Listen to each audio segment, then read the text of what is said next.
Yeah, hi, hello. I have a 2,000 square foot house. How much solar do I need and what is that going to cost? That right there may be the most common question in the entire solar industry. But the truth is, the size of your home barely matters at all to that equation. In reality, two homes that have the exact same size and the exact same layout could use vastly different amounts of energy, and the price of those systems could be tens of thousands of dollars different. A lot of homeowners assume that solar works the same way as painting or roofing or flooring, where square footage is really the main determinant of cost. And the reality is, it actually determines on what your energy use is. Over my years as a solar sales rep, I used to see homes that are two bedrooms but using 2,000 kilowatt hours a month, and 4 or 5 bedroom homes that use literally half that amount. It really determines how you live inside that house. Are you a windows open house? Do you like the AC set on 67 all year round? Do you have an electric car? Do you work from home? Do you work outside the home? All of these factors play into it. So the question isn't how big is your house? The question is how much energy do you use? So while solar doesn't have a price per square foot basic, it does have price per watt, which is the industry standard for how systems are priced. And I'm going to show you what goes into it. It sounds kind of technical, but actually the reality is it's pretty simple. So every solar installation has a number of different things that go into it, right? Solar panels, inverters, racking, wiring, company overhead, margin, salaries, labor costs, all this type of stuff. And rather than pricing projects individually, what you can do is mash all that as an average down into a simple price per watt installation. That way, you can design things on a flat scale across the different sizes of systems. So let's say, for example, you're installing 10 400-watt panels.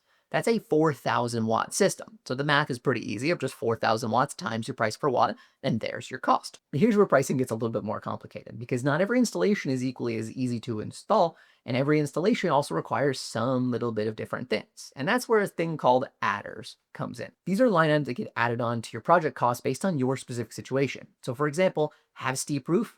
Adder. Need non-standard mounting equipment? Adder. Is your electric panel old and maybe needs to be upgraded? Adder. Want to add on a battery? Adder. This is why two homes that maybe even one's right next to each other could have this roughly the same energy use but wildly different costs because the homes are different on their own. Now, adders can also come into play for really small systems or really large systems because the price per watt doesn't always properly scale for some of the fixed cost stuff like permitting. So if your system is really small and it's below the company's threshold, you may get an adder for that. But conversely, if your system is really large, you may actually get a discount on the price per watt because it's a larger size system. So what does solar actually cost in 2026? Well, it kind of depends on who you're asking, the region they're in, and the database that you're looking at. So a database like EnergySage and their marketplace would claim that the average price for solar in 2026 is about $2.41 per watt. Conversely, though, the Solar Energy Industry Association, SEIA, says that the average residential price is around $3.34 a watt. Now, that doesn't sound like a huge difference. When you're talking about systems that are tens of thousands of watts, the difference in price can add up really quickly. So let's look at an example.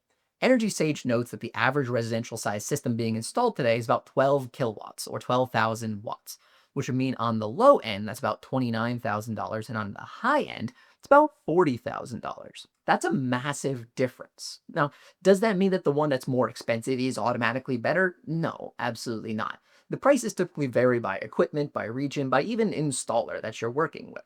Now, chances are, if you're going to get multiple quotes within the same state or even the same local area, the prices are all probably going to be pretty similar because the companies in that area know their market and they know what the general pricing is. So you may see swings, but they're not going to be drastic swings. But here's the part that most homeowners actually care about is that is solar worth it in 2026, especially without the federal tax credit anymore? Well, the short answer is yes, of course. Solar is definitely worth it and will still pay for itself over time. We published some other studies and some other research about that. I'll put those videos above and in the video description so you can read more about that.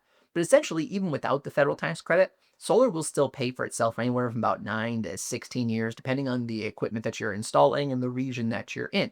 And even after it pays for itself, solar's a 30-plus year asset, so it'll go on to generate tens of thousands of dollars of additional value after it pays for itself. But the payback depends on a lot of different factors, like local utility rates, local incentives, shading, your system design, your roof pitch, a lot of factors that go into what your system produces. So payback can vary by region, and that's why it's important to make sure you get a couple of different quotes and compare the options and see what might work best for you. Now, before you get a single solar quote, there's one really important thing you have to do, and I'm going to tell you exactly what that is. Step number one, you have to pull 12 months of your electric usage.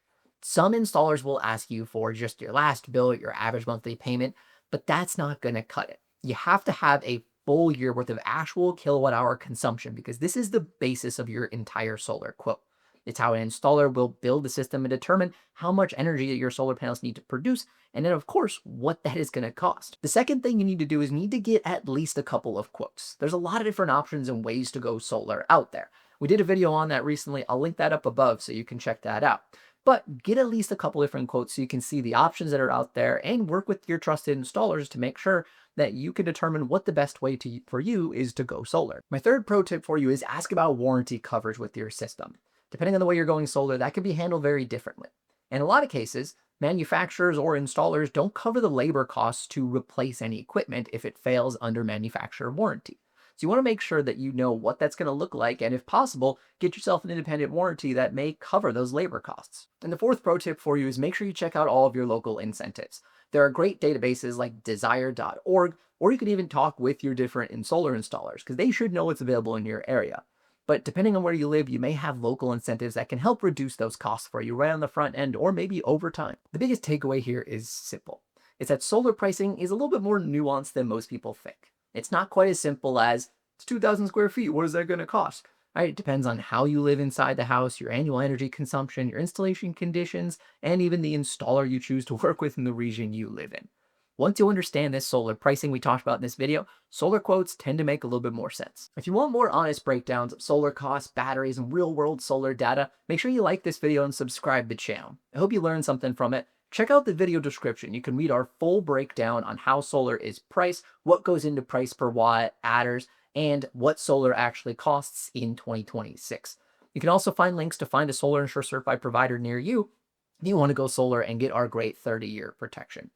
Leave a comment down below. I would love to hear what are the price per watts that you've seen if you've gone solar. Would love to get some data from our followers on what the price for watts are across the country. Thanks so much for watching. We'll catch you in the next one.